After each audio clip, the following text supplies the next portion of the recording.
ओम अज्ञानतिमिरन्धस्य ज्ञानञ्जनशलाखया चक्षुरुन्मिलितं येन तस्मै श्रीगुरुवे नमः। नमो विष्णुपदाय कृष्णप्रेष्ठाय भूतले श्रीमते भक्तिवेदान्तस्वामिन् इति नामिने।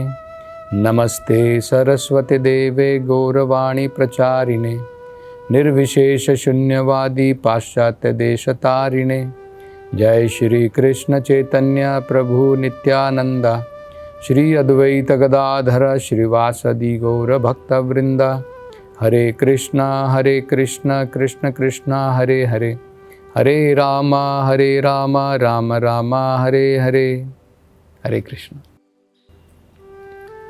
तो पिछली कथा में हमने वर्णन किया था ध्रुव महाराज की पहली प्रार्थना, बड़ी सुंदर प्रार्थना थी। उन्होंने कहा था कि भगवान, पहले, इससे पहले कि मैंने आपके दर्शन किए, इससे पहले कि आपकी मुझे कृपा प्राप्त हुई, मेरी सारी इंद्रियां, मेरी वाक शक्ति, हस्ता चरणा, मेरे हाथ, मेरे पाँव, प्राणा, मेरी जो प्राण शक्ति है, ये सब सुसुप्त थी। लेकिन आपकी, क्योंकि आप अखिल शक्ति के स्वामी हैं, जितने भी ब्रह्मांड की जितनी भी शक्तियां हैं, आप उनके सबके स्वामी हैं। और स्वधामना, स्वधामना का मतलब था आपकी जो अंतरंग शक्ति है, इंटरनल एनर्जी है, जो आध्यात्मिक दिव्य शक्ति है, उस दिव्य शक्ति के अंदर प्रवेश करने मात्र से मेरी सारी इंद्रियां जागृत हो गई हैं, संजीवयति। तो ये हमने देखा था। इससे हम एक और बहुत सुंदर जो प्रसंग समझ सकते हैं कि देखिए, पहले, इससे पहले कि जब वो जागृत हुए, जब भगवान की कृपा प्राप्त नहीं हुई थी, तो वो भगवान की महिमाओं का गान नहीं कर पा रहे थे। मतलब क्या है, जब तक हम भौतिक स्तर पर रहेंगे तब तक सही प्रकार से भगवान की महिमाओं का गान नहीं कर सकते हैं। तो केवल जो फिलॉसफर हैं, दार्शनिक हैं, और वो लोग भगवान की महिमाओं का कुछ गान करते हैं, भगवान के बारे में लिखते हैं, लेकिन हमें समझना चाहिए, क्योंकि उन्हें वेदों का सार प्राप्त नहीं है। ध्रुव महाराज को पूर्ण रूप से वेदों का सार प्राप्त हो गया है भगवान की कृपा से। इसलिए भगवान की कृपा से वो भगवान की महिमाओं को बता रहे हैं। उन भक्तों से हम भगवान की महिमा सुनेंगे तो कुछ फायदा होगा। और जो लोग, जिन्हें वेदों का सार प्राप्त नहीं है, जिन्हें भगवान की कृपा प्राप्त नहीं हुई है, और जिन्हें आध्यात्मिक शक्ति, भगवान की जो अंतरंगा शक्ति है, उसकी कृपा जब तक प्राप्त नहीं हो जाती है, तब तक वो भगवान को समझ ही नहीं सकते हैं। तो भगवान को ग्लोरीफाई कहाँ से करेंगे? जब वो भगवान को समझ ही नहीं पाएंगे तो भगवान के बारे में वो क्या बताएंगे? ये हमें समझना है। तो इसलिए जो शुद्ध भक्त होते हैं, जैसे ध्रुव हो गए, प्रहलाद हो गए, कुंती महारानी हो गई, इन भक्तों के द्वारा हमें भगवान को समझना है, क्योंकि साक्षात उन्हें भगवान के दर्शन हुए हैं, और भगवान की अंतरंगा शक्ति के द्वारा जो भी ये कहते हैं वो सब वेदों का ही सार है। ये हमें समझना है। तो ये जो प्रसंग है, देखिए, जैसे ही भगवान के दर्शन हुए और भगवान की प्रेरणा उन्हें प्राप्त हुई, जैसे ही उनकी इंद्रियां जागृत हुई, सबसे पहले वो भगवान को प्रार्थना करना चाहते हैं। मतलब क्या है कि वेद, जैसे ही उनकी आत्म साक्षात्कार उन्हें हुआ, प्राप्त हुआ, सबसे पहले वो भगवान को उनकी महिमा का गान करना चाहते हैं। मतलब क्या है कि भगवान जो है परम पुरुष है, भगवान कोई निराकार नहीं है। आत्म साक्षात्कार के बाद अगर कोई व्यक्ति भगवान की महिमाओं का गान करना चाहता है, मतलब क्या है? क्या भगवान निराकार है? अगर निराकार होता तो प्रार्थना करने की क्या जरूरत है? ध्रुव महाराज को ये जो एक प्रेरणा मिल रही है कि मैं भगवान की महिमा का गान करना चाहता हूँ, मतलब क्या है? मतलब ये है कि भगवान निराकार नहीं है। भगवान जो है उनका दिव्य रूप है, उनमें दिव्य गुण है। इसलिए ध्रुव महाराज जो है, अब उनकी इंद्रियां बिल्कुल शुद्ध हो गई हैं और इन शुद्ध इंद्रियों के द्वारा अब वो भगवान की महिमाओं का गान करना चाहते हैं। तो इसलिए हमें सतर्क रहना चाहिए। हो सकता है कि बड़े बड़े ऐसे लोग हों जो बढ़िया गीतों के द्वारा, पोएट्री के द्वारा भगवान के विषय में कुछ लिखते हैं, लेकिन जब तक उन्हें साक्षात्कार नहीं है, जब तक उनकी इंद्रियां पूर्ण रूप से जागृत नहीं हो गई हैं, तब तक वो भगवान के बारे में जो विचार प्रकट करते हैं वो केवल भौतिक स्तर पर मात्र होते हैं, वो आध्यात्मिक स्तर पर नहीं होते हैं। तो ये जो है पहली उन्होंने जो प्रार्थना की थी उसका ये सार है। अब अगली प्रार्थना में वो देखिए क्या कहते हैं। वो कहते हैं, एकस्त्वम एव भगवन् इदम आत्मशक्त्या मायाख्ययोरुगणया महदाद अशेषम सृष्ट्वानुविश्य पुरुषत्तस् असद्गुणेषु नानेव दारुषु विभावसु वद विभासी। ये भी बड़ी सुंदर प्रार्थना है और इसमें वो कह रहे हैं, एकस्त्वम एव भगवन्, हे भगवान आप तो एक हैं, आप अनेक नहीं हैं। देखिए जो अनेक हैं वो कौन है? वो देवतागण हैं। जैसे हम देखते हैं ना, संसार के अंदर में भी किसी राष्ट्र के अंदर में प्रधानमंत्री या राष्ट्रपति एक होता है, मंत्रीगण अनेक होते हैं। तो कई बार दूसरे जो धर्म के लोग हैं वो सनातन धर्म के बारे में कहते हैं, अरे तुम्हारे यहाँ तो बहुत सारे भगवान हैं, कितने भगवानों की उपासना की जाती है। ऐसा नहीं है, ये गलत है। भगवान एक ही है। वो भगवान अपने अनेकों अवतारों में आता है, वो अलग है। भगवान के असंख्य रूप भी हैं, वो भी अलग हैं। लेकिन ये जो देवतागण हैं ये भगवान के रूप नहीं हैं। ये सब भौतिक संसार के ही जीव हैं, जिन्हें कुछ कार्य करने के पश्चात, कुछ पुण्य कार्य करने के पश्चात उस प्रकार की पोजीशन प्राप्त हुई है कि वो भगवान के सेवक के रूप में इस भौतिक संसार की व्यवस्था को संचालित करते हैं।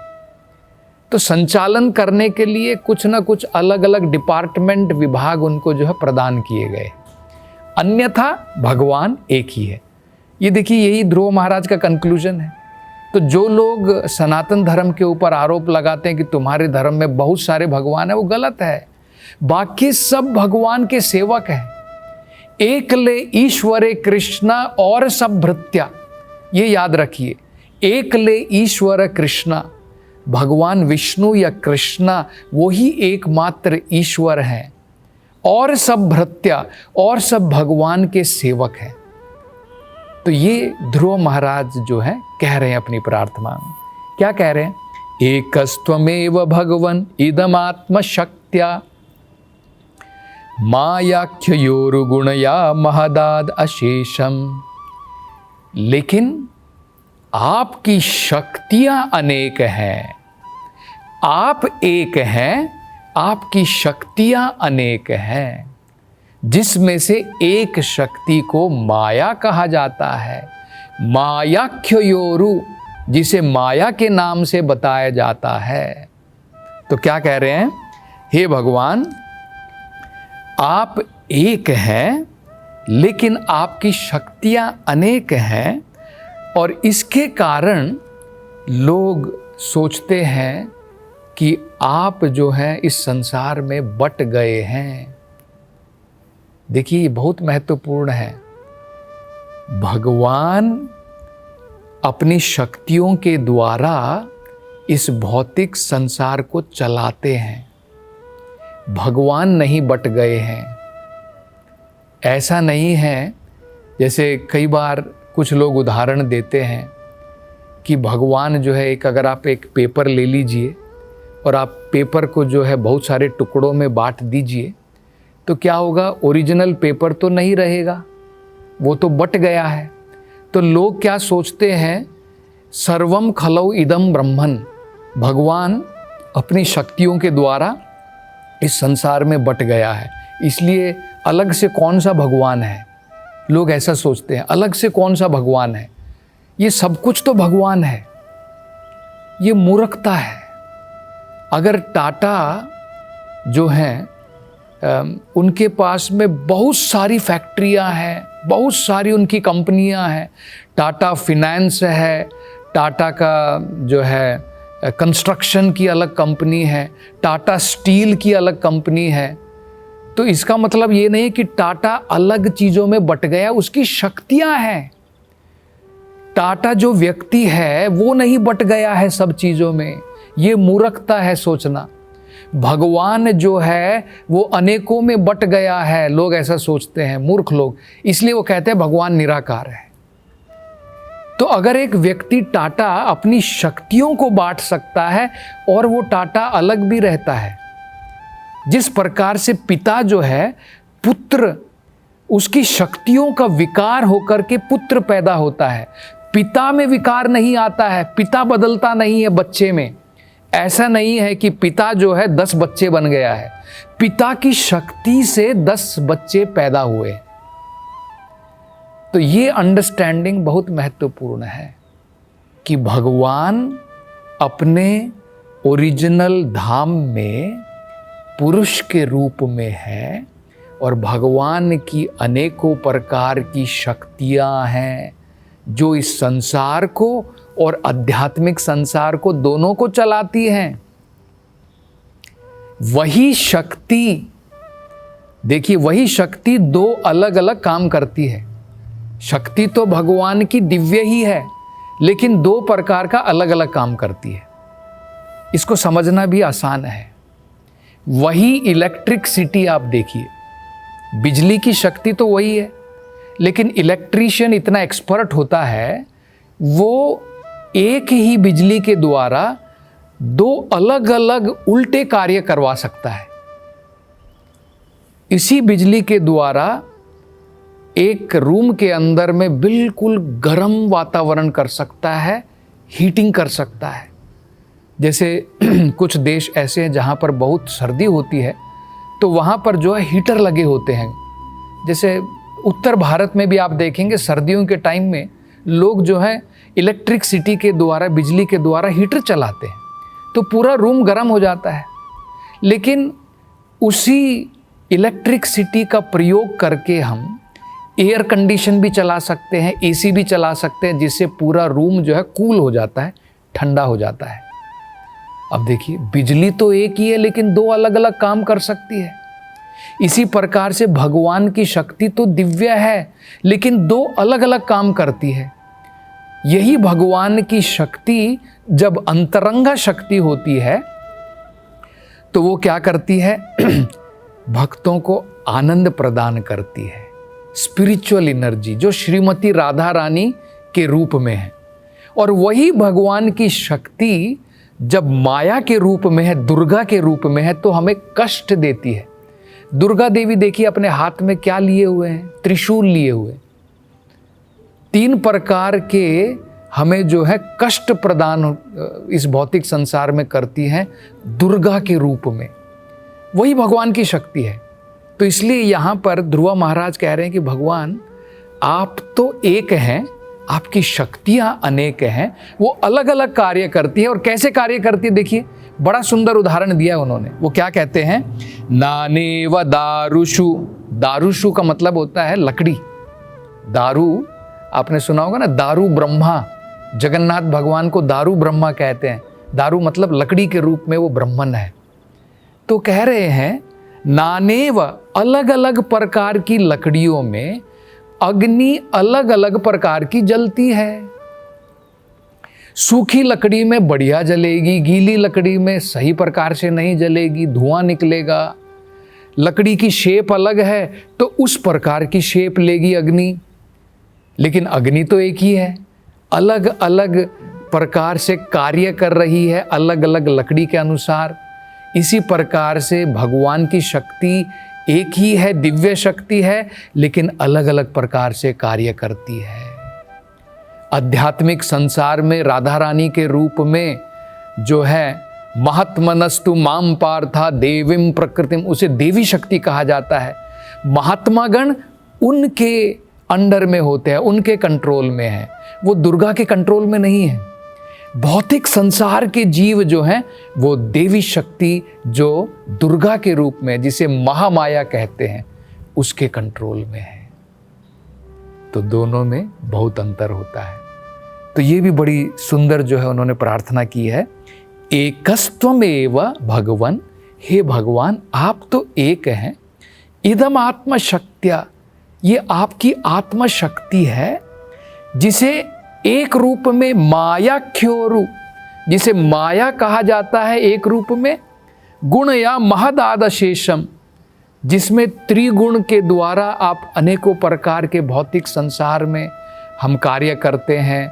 और जब माया के रूप में हमें भगवान की शक्ति जब माया के रूप में कार्य करती है तो हम लोग कष्ट भोगेंगे, कर्म करेंगे और हमारा पुनर्जन्म लेना पड़ेगा। ये उनकी इस शक्ति का प्रभाव है।